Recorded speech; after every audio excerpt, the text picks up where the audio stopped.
খলিলুর রহমান কেন পররাষ্ট্র উপদেষ্টা থেকে পররাষ্ট্রমন্ত্রী হলেন সেটা তো জব বা নিরাপত্তা সেটা উপদেষ্টা থেকে নিরাপত্তা হ্যাঁ, উপদেষ্টা থেকে নিরাপত্তা পররাষ্ট্রমন্ত্রী। উপদেষ্টা থেকে হ্যাঁ।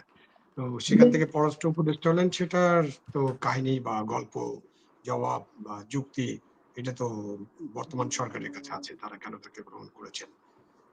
আমার কাছে কেউ কেউ বলেন, মানে সাংবাদিকদের কাছে শুনেছি যে নিরাপত্তা উপদেষ্টা ডাইরেক্টলি এই চুক্তির সাথে যুক্ত ছিলেন না, এরকমটা বলেন।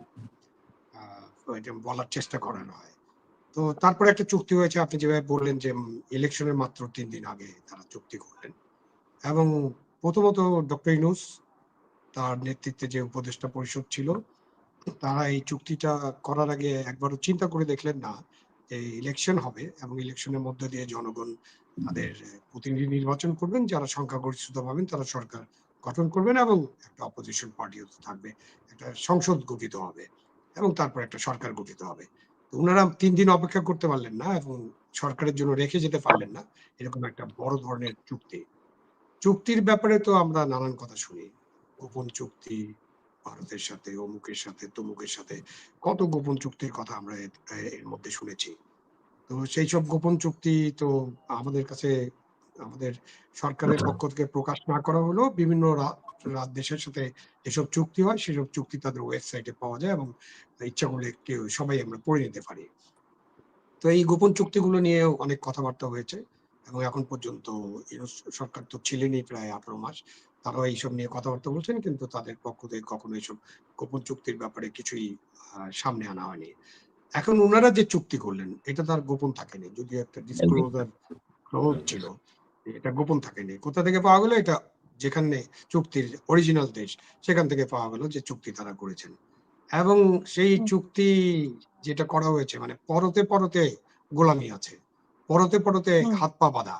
এবং সেই যে চুক্তিটা তারা করলেন, তারা একটা সরকার, নতুন সরকার আসলো, তাদের ঘাড়ে একটা সিন্দাবাদের ভূত চাপিয়ে দেওয়ার মতো, জিন ভূত দৈত্য যেটাই বলেন আপনি, চাপিয়ে দিলেন। এবং এই সরকার এখন তাকে ফেস করতে হবে যে এই চুক্তিতে কি আছে এবং কি তারা করতে পারেন। তো এই চুক্তির বড় মাপে যদি আমরা দেখি, এখন বিপুল পরিমাণ শুল্ক ছাড় দেওয়া হয়েছে। আমাদের 1% গার্মেন্টস, রেডিমেড গার্মেন্টস এর 20 থেকে 19 আনা হয়েছে। এই 1% এর জন্য যে শুল্ক ছাড় দেওয়া হয়েছে তাতে কয়েকশো কোটি টাকা শুল্ক ছাড় দিতে হবে। আপনি রপ্তানিতে মার্কিন পণ্য, সেখানে অশুল্ক বাধা যেগুলো আছে সেগুলো সব অপসারণ করা হয়েছে। আপনার বাড়তি খরচে আমাদেরকে পণ্য আমদানি করতে হবে। যুক্তরাষ্ট্রকে আপনি দেশীয় প্রতিষ্ঠানের মতো সুবিধা দিবেন, মানে তাদের যদি ইয়া থাকে, এটা একটু বোঝানোর জন্য বলছি যে আমাদের দর্শকদের, যেমন আমাদের যদি কোনো টেন্ডার হয়, সেখানে যদি কোনো দেশীয় কোম্পানি অংশগ্রহণ করে, তাহলে তার একটা অ্যাডভান্টেজ থাকে।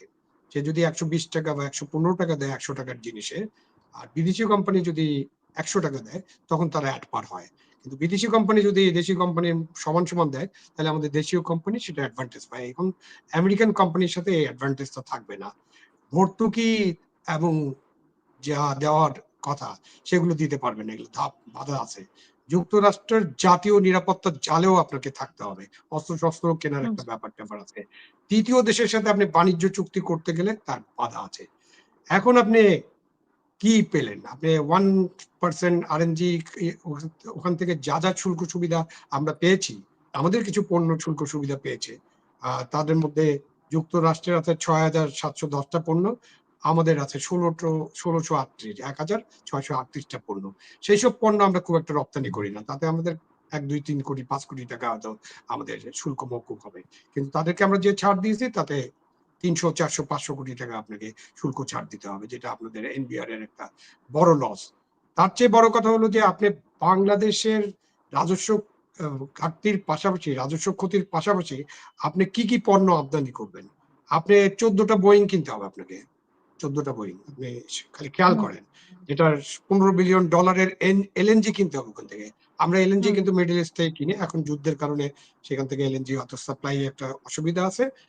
আমাদেরও আরো অল্টারনেটিভ সোর্স আছে যেখানে যুক্তরাষ্ট্রের চেয়ে কম দামে আমরা কিনতে পারবো। আমরা $15 বিলিয়ন এলএনজি কিনতে হবে, $3.5 বিলিয়ন কৃষি পণ্য আমদানি করতে হবে।